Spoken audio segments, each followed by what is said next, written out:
here at COP27 in Sharm el-Sheikh, Egypt, uplifting our struggles as people on the front lines of both the climate crisis and rampant militarization and war in our region. We're here at the UNFCCC Conference of the Parties, COP27 in Sharm el-Sheikh, Egypt, to bring the voices of frontline climate and pollution impacted communities into the negotiations where states are right now trying to advance global progress on climate justice, but we're here to show that real climate justice comes from the grassroots. As it takes roots, we were talking about demanding climate reparations.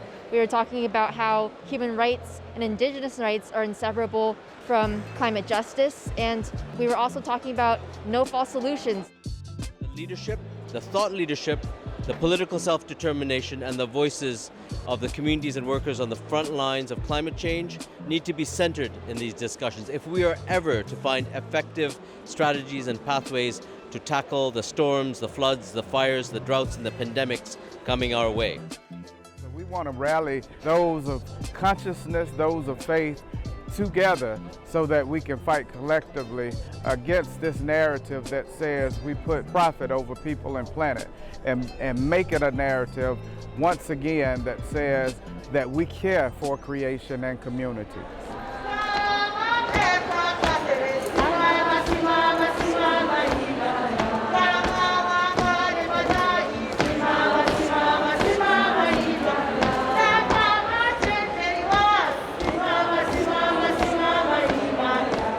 Some years ago when the Paris Agreement happened in one of the COP, what has happened after that? We are in a worst situation. In this COP, the countries are still planning on how to implement the Paris Agreement. And the implementation of this agreement includes market-driven solutions. What does that mean? They are trying to use the climate crisis to make money. For us, we ask a series of questions when we think about like technologies and initiatives that are being proposed to our communities and sometimes sold to our communities. One, what problem is it solving? Who is it serving? Who are they engaging? And who is supporting it? And if the answer is not frontline communities, those communities who are most directly impacted about climate change, if the majority of those answers are not yes, frontline communities, then you're probably looking at a false solution. The UN and the World Bank and other multilateral development banks are colonial institutions whose work reproduces colonial legacies, dispossession and inequality. The relationship here is still one of extraction. I feel that comparing this COP to the other COPs that I have attended is that this was the most exclusive. You know, like people were excluded a lot in this COP, and there's a lot of gagging, there's a lot of militarism around, there's a lot of censoring also. You know, when people coming in, they're checking on what people are bringing. You have placards, they stop you, they look at them. You have banners, they stop you, they open them, they ask questions about your banners. I mean, the COP should be an open space because it's a space that should be very involving, that has civil society, that has grassroots voices, that has fisher folks, that brings in everybody on board. Yeah, so this had a very different experience. I don't know what the next COP would look like. Probably worse, I don't know. This COP was intensive. It was my second COP. As others have said, it had a shrinking space for civil society. We had to organize entirely inside of the COP. I think that this was both a challenge, but also allowed us to build stronger relationships with people who are in the constituencies and with organizations who we've been in relationship with, but haven't yet gotten to build more deeply with. And we were able to put forward the main demands that we brought with us to COPs.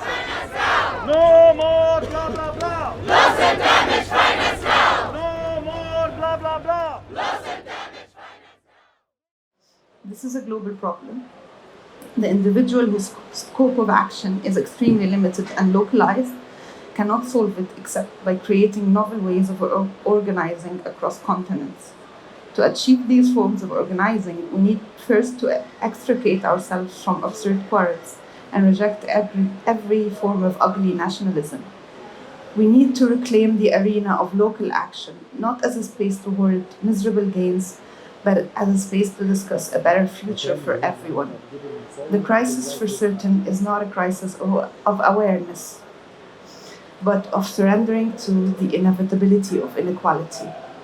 If the only thing that unites us is the threat, then every person or group will move to defend their interests. But if we meet around the hope in a better future, a future where we put an end to all forms of inequality, this global awareness will be transformed into positive energy. Hope here is a necessary action. Our rosy dreams will probably not come to pass, but if we leave ourselves to our nightmares, we'll be killed by fear before the floods arrive. If I will describe the COP in one word, would be? COP27 in one word, it would be corporate capture. Disorganized. Disconnected with an asterisk, disconnected from home, disconnected even from myself, being in a very disorienting space, disconnected feeling from the earth as well. Corporate collusion. That's two words, I know, but corporate collusion. I would say hectic. Frustrating. Desilusión. In Spanish, we use desilusión. We're disillusioned. At the same time, there is a very beautiful sense of connection with other people in the movement doing similar work, and all these opportunities to connect with each other, to build movement across differences. We will continue to study, we will continue to organize, we will continue to mobilize, and we will continue to practice international solidarity as we are doing here. The People United Will Never Be Defeated is such a beautiful rally cry because it's a reminder that there's billions of us in this global majority, and that the people who make decisions are really only thinking about profit, and they're thinking about a small minority of people who have been hoarding wealth, hoarding the natural resources of the world for their own benefit. And if we remember that we are all connected, and all of our struggles are all connected, and our pathways to liberation are all connected, then we will win this fight.